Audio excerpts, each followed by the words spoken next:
беше утврдено фактичка состојба првично, која што е многу пострашна од онаа која беше објавена од Социјалдемократскиот сојуз, односно се утврди фактичка состојба каде што конкретен полициски службеник постапил спротивно на неговите законски овластувања и при тоа дозволил да одредено лице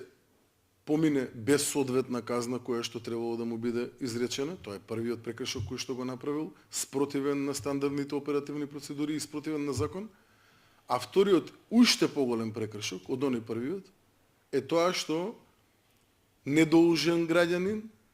никако не поврзан со предметниот прекршочен настан до тој момент во таа ситуација,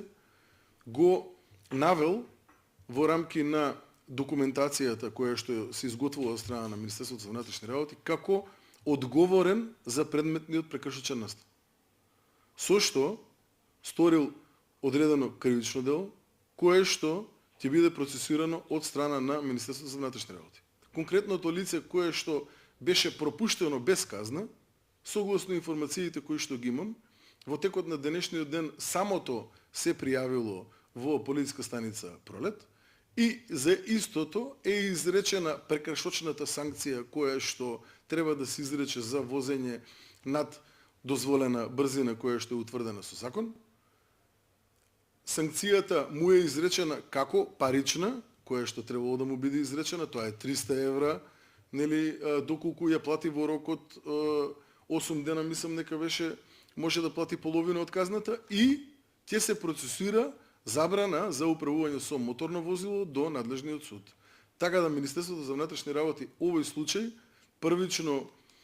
го расветли веднаш по добиени информации од страна на јавно достапните гласила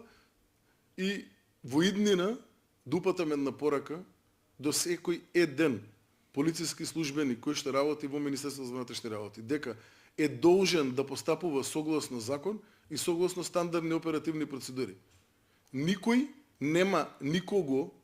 да има шанса да го спаси од конкретна дисциплинска или друг тип на одговорност. Единствено законот и оперативните процедури се на нивна страна и секој еден е должен да го почитува законот.